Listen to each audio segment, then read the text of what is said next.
What's up, guys? It's Coach Grant with First Down Training. And today we're going to be breaking down the best moves to use at the top of the route against off-man coverage. So this video is being done by request. So if you guys would like to see any kind of videos or you guys would like to have any questions answered in some of our videos, don't hesitate to leave that in the comment section below, fellas. We love helping you guys out. We love interacting with you guys. So again, any video suggestion, we really appreciate it. You guys help the channel keep on rolling, so we definitely appreciate it. Let's get started. So we have an inside shade guy, inside shade off-man coverage. So first of all, what is off-man coverage? A lot of people get this confused with zone coverage. So the difference between the two is that in off-man, this DB is going to be squared up and his eyes are going to be on you. Zone coverage, what you would normally see is a DB's eyes would be to the inside to like the number 2 receiver or the quarterback, and his hip, like in this case, his right hip and like right knee would be pointed towards you. Okay, so now we know this is off-man simply because of his stance. So the same principles apply as regular man coverage. He's going to be watching my hips. I need to make sure I sell the route. So the first move we're going to be talking about is a rocker step. So let's play this thing full speed. So Chase Claypool does a great job of stemming this DB to the inside,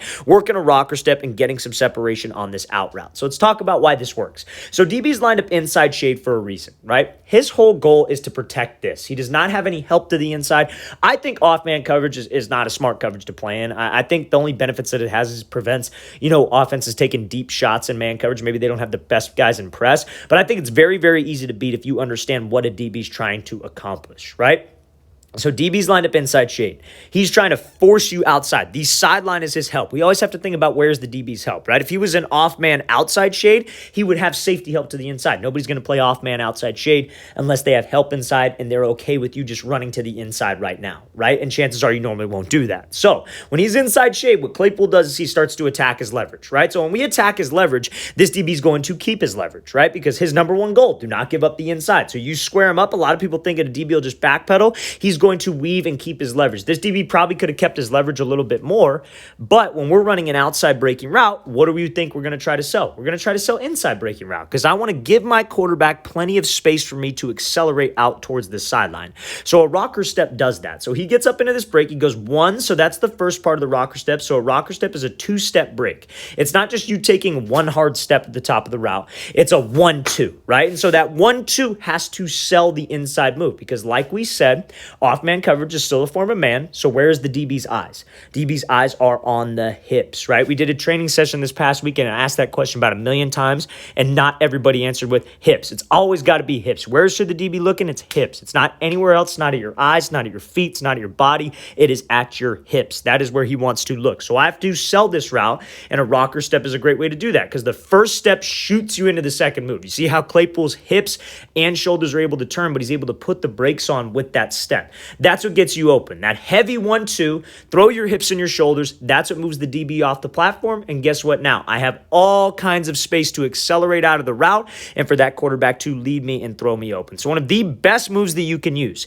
Outside breaking route against inside leverage. I love this rocker step. It would be the same thing if you had an outside shade DB and let's say you had to run a post. You would angle your stem at him, could give him a rocker step to the outside, get him to think you're running an out route, then bam, I break it off to the post and I have more open space for my quarterback. Let's play this thing again full speed one more time. Great job with the stem from Claypool and great job using that rocker step to get him off of that platform. So now, next route here is we're looking at from Davante Adams, and we are going to be talking about a tempo change move. So how can you guys use a tempo change against off-man coverage, okay? But before we break this down, fellas, I want to talk to you about a great opportunity this offseason to really help you guys improve your skills. We are traveling out to 7 more states for off-season QB and wide receiver training camp. So our next stop this week, we're coming to Newark, New Jersey. That camp is completely sold out, but you guys have opportunities to come train with us in Atlanta, Georgia, Columbus, Ohio, Chicago, Illinois, Dallas, Texas, Nashville, Tennessee, and Los Angeles, California. So if you guys are local to one of those cities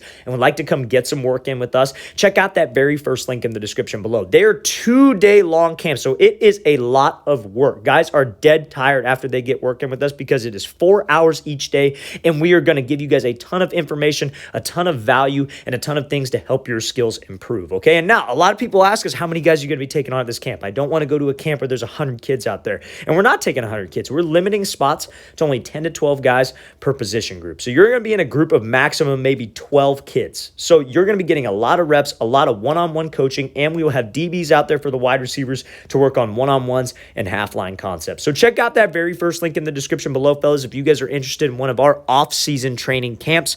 Let's get back to this video. So now, second move here, we're talking about, so again, off-man coverage. How do we know it's off-man? All three of these guys are an off-man. They're squared up to the wide receivers, and their eyes are on the wide receivers, right? So it's the same principles, right? That DB is trying to match my speed. He's trying to watch my hips. There's a lot of different things that go into this. So as a wide receiver, that's how I have to structure this route. So what Adams is doing is we have kind of an inside shade off man. So same situation that we talked about here with Claypool, where he's inside shade. So he is trying to protect the inside. He does not have any help here. So he's trying to force you to the sideline. So if you have to run a fade route, right? That's what Adams is running. A tempo change is a great way to use, a great move to use to get separation on this. So he comes off here, gives a little tempo change, gives a little 1-2, and you see how much space he's able to get over the top. So many wide receivers will struggle with this, right? They will come off here, they'll get this inside shade look, and because they're running a fade, they think that they have to get there so fast. So what they'll do is they'll just take off and run. And that DB, that's exactly what he wants you to do. He's going to get right into your hip, force you to the sideline. You're not going to have any space for that quarterback to fade you out and to get you open. So what we have to do here is we have to kind of attack him, close the distance with him, and this tempo change is a great way to slow his feet down. Because at the end of the day, we know where we're going, and the DB doesn't know where we're going. He's playing a guessing game every single play. That's why DB is so hard to play. So when we come off and we give this little tempo change, what do you think the DB expects? He expects a move. Because when I slow myself down, DB slows down. He's expecting a move. And then Adams gives a little bit of like an open field crossover. You don't necessarily have to do this, but it 100% helps. If you just change tempo, sometimes that's enough to get the DB to stop his feet. I give a little move inside, give a little head and shoulder fake, and then be able to get separation outside. But that tempo change gets the DB's feet to stop, gets him to sit on the route because he is trying to match your speed, and that can get us open, especially when it's an inside shade guy and you attack him and want to take that inside release. Let's watch it again full speed. That's a great job by Adams working that tempo change on this route, slowing things down, giving a 1-2, and then being able to accelerate back to that corner of the end zone. So now, last move that I want to talk about at the top of the route against off-man coverage. This is outside leverage off-man, right? So when I got outside shade off-man, we kind of talked about this a little bit, like if you had to run a post, right? If you were to attack his leverage, he would widen, and then you could break it off on the post, right? You could use that rocker step. So now what if he's outside leverage and you have to run an outside breaking route? What's a move that you could use? And honestly, I think the best move you could use here is either maybe a rocker step, but I personally like a heavy indicator cut. So what is a heavy indicator cut? And this throw ends up getting picked off because the ball is extremely late, but he is open. He's got Ramsey by 2-3 yards, and that's a very, very hard thing to do with this guy. So let's watch it full speed. So he does a great job of pushing to the inside shoulder and breaking this thing right off last second. And that heavy indicator is a great move that you can use to change direction. So again, off man, he's trying to force you where? He's trying to force you inside. That means that he has help to the inside, right? So our main goal, if we have an outside breaking route, a lot of receivers will think, oh, I'm going to square him up and I'm going to attack him. All he's going to do is just widen if you square him up and attack him. And then you have to break on the out route and he's going to be all over you. He's going to be right on your hip and be able to make a play.